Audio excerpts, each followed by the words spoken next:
Hi all, welcome to Mendes commerce academy. 2026 Akshara Kairali മാതൃകാ ചോദ്യപേപ്പർ അക്കൗണ്ടൻസിയിലെ ഒരു പ്രോബ്ലം ആണ് നമ്മളിപ്പോൾ ഡിസ്കസ് ചെയ്യാൻ പോകുന്നത്. Problem number 30. താഴെ തന്നിരിക്കുന്ന ലെഡ്ജർ അക്കൗണ്ട് ബാലൻസുകളിൽ നിന്ന് 31/3/2025 ഒരു ട്രയൽ ബാലൻസ് തയ്യാറാക്കാൻ പറഞ്ഞിരുന്നുണ്ട്. ട്രയൽ ബാലൻസ് കാണാൻ നമുക്ക് അത്യാവശ്യം വേണ്ട വളരെ കുറച്ച് കാര്യങ്ങളേ ഉള്ളൂ. എളുപ്പമാണ് ട്രയൽ ബാലൻസ്. നമുക്ക് ബേസ് അറിഞ്ഞു കഴിഞ്ഞാൽ നമുക്ക് ഈസി ആയിട്ട് ചെയ്യാൻ പറ്റും. ആദ്യം നമുക്കറിയണം ആസ്തികളുടെ ബാലൻസ് ഡെബിറ്റ് ആണ്. ചിലവിൻ്റെ ബാലൻസ് ഡെബിറ്റ് ആണ്. ബാധ്യത, വരുമാനം, മൂലധനം, ഇതിൻ്റെ എല്ലാം ബാലൻസ് ക്രെഡിറ്റ് ആണ്. ഇത്രയും കാര്യങ്ങളെ നമുക്ക് ഈ പ്രോബ്ലം ചെയ്യാൻ ആവശ്യമുള്ളൂ. ആസ്തികൾക്ക് ഉദാഹരണം എന്താ? നമ്മുടെ കയ്യിലുള്ള പണം, ബാങ്കിലുള്ള പണം, ഡെപ്റ്റേഴ്സ്, ഡെബിറ്റ്, അങ്ങനെ കണക്ട് ചെയ്ത് പഠിക്കുക. അതുപോലെ തന്നെ plant, machinery, furniture, land, building, bills receivable, ഇതൊക്കെ എന്താണ്?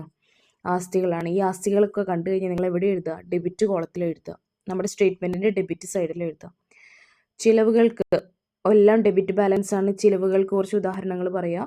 നമ്മൾ കൂലി കൊടുക്കുന്നു, ഇൻട്രസ്റ്റ് കൊടുക്കുന്നു, സാലറി കൊടുക്കുന്നു, കമ്മീഷൻ കൊടുക്കുന്നു, ക്യാരിയേജ്, അതുപോലെ അഡ്വർടൈസ്മെൻറ്റ്, ഇതൊക്കെ എന്താണ്? ചിലവുകളാണ്. ഈ ചിലവുകൾക്കൊക്കെ എന്ത് ബാലൻസാണ്? ഡെബിറ്റ് ബാലൻസ് ആണ്. പർച്ചേസ്, ഇതിനെല്ലാം എന്താണ്? ഡെബിറ്റ് ബാലൻസ് ആണ്. അത് കഴിഞ്ഞിട്ടുണ്ടെങ്കിൽ നമുക്ക് വരുന്നതാണ് എന്ത്? ബാധ്യതകൾ. നമ്മുടെ ലോൺ എടുത്തു, loan, creditors, bills payable, bank over draft, ഇതൊക്കെ ബാധ്യതകളാണ്. ബാധ്യതകൾക്കൊക്കെ ക്രെഡിറ്റ് ബാലൻസ്.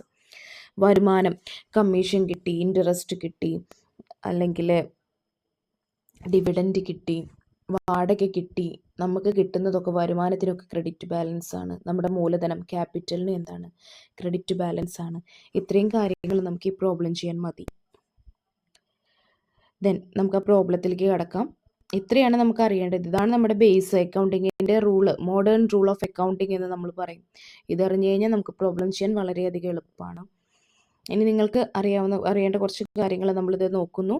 മൂലധനം, ക്യാപിറ്റൽ നമ്മൾ പറഞ്ഞു ക്രെഡിറ്റ് ആണ്, എഴുതി വയ്ക്കുക. കയ്യിലുള്ള പണം അസറ്റാണ്, സോ ഡെബിറ്റ് ആണ്. വിൽപ്പന, സെയില്, നമുക്ക് ഇൻകാണ് അല്ലേ, ക്രെഡിറ്റ് ആണ്. ബാങ്കിലുള്ള പണം അസറ്റാണ്, ഡെബിറ്റ് ആണ്. ക്രെഡിറ്റേഴ്സിന് എന്താണ്? ക്രെഡിറ്റ് ആണ്.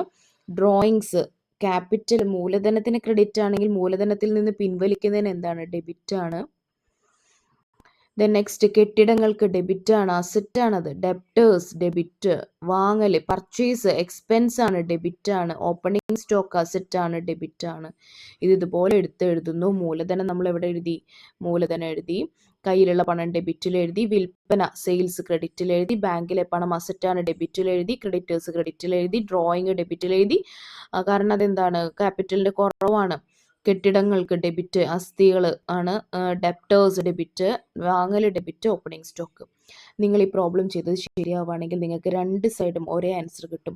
ഇവിടെ ഇപ്പോൾ രണ്ട് സൈഡും എന്ത് കിട്ടി? നിങ്ങൾക്ക് 3,85,000 കിട്ടി. ഡെബിറ്റും കിട്ടി, നിങ്ങൾക്ക് ക്രെഡിറ്റും കിട്ടി.